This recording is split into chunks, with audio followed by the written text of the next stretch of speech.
بسم اللہ الرحمن الرحیم۔ شہراز نے اپنی مرضی سے سارہ سے شادی کی تھی، مگر پھر بھی وہ خوش نہیں تھا، کیونکہ وہ اس کی آئے روز فرمائشیں پوری کرتے کرتے تھک گیا تھا۔ ایک سال ایسے ہی گزر گیا، شہراز کو وقت گزرنے کا احساس ہی نہیں ہوا، اور ایک پیارا سا بیٹا قدرت نے ان کی گود میں ڈال دیا۔ دونوں بہت خوش تھے۔ بچہ ہسپتال میں ہوا تھا، اور بھی لوگوں کے بچے اسی روز پیدا ہوئے تھے۔ کسی کے ساتھ ان کی ماں تھی، کسی کے ساتھ بہن، لیکن شہراز اکیلا سارہ کے لیے دوڑ دھوپ کر رہا تھا۔ ساتھ والے بیڈ کی خاتون کے ہاں بھی بیٹا ہوا تھا، وہاں کہکوں خوشیوں کی پکار بہتی نظر آتی تھی۔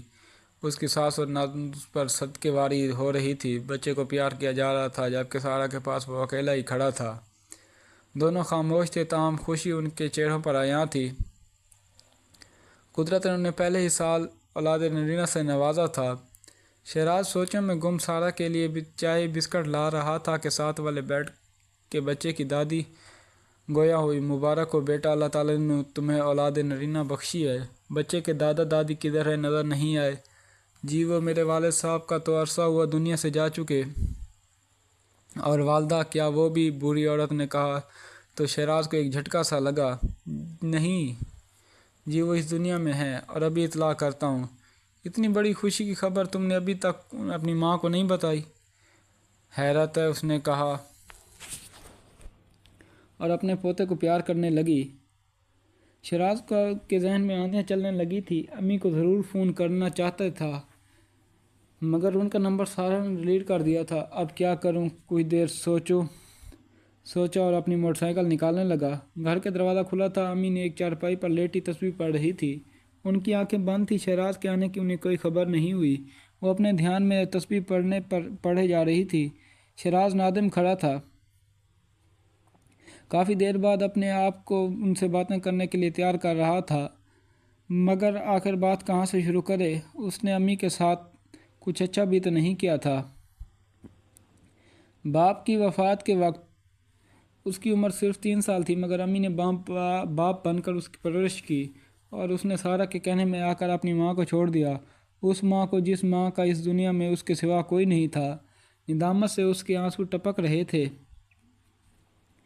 اچانک امی کی آنکھ کھلی۔ وہ تسبیح ایک طرف رکھ کر بیٹھ گئی۔ شہراز ایک طرف کھڑا روتا رہا۔ روتے روتے اس کی ہچکی بند ہو گئی، تو امی نے مڑ کر دیکھا۔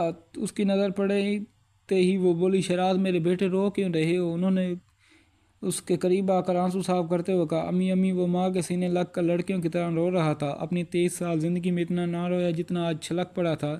میرے بیٹے، میرے چندہ، کیوں رو رہے ہو؟ روئیں تمہارے دشمن، منہ صاف کرو، کوئی دیکھے گا تو کیا کہے گا؟ میں ابھی چائے بناتی ہوں۔ نہیں امی، میں نے چائے نہیں پینی۔ آپ مجھے معاف کر دیں، میں نے آپ کے ساتھ بہت زیادتی کی ہے۔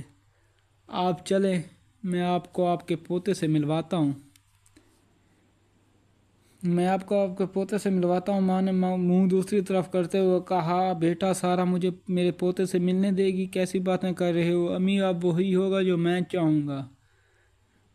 سارہ وہی کرے گی جو میں حکم دوں گا۔ آپ چلیں ہسپتال، آپ کی بہو اور پوتا آپ کے منتظر ہیں۔ امی نے خوشی کے آنسو کو دوپٹے سے صاف کیا اور شہراز کے ساتھ موٹر سائیکل پر بیٹھ گئی، جو خوبصورت خوشیوں بھرے سفر کو روانہ ہو گیا۔ دوستو، اگر آپ کو میری آج کی کہانی پسند آئی تو پلیز میرے چینل کو لائک، سبسکرائب اور بیل آئیکن کے بٹن کو ضرور پریس کریں۔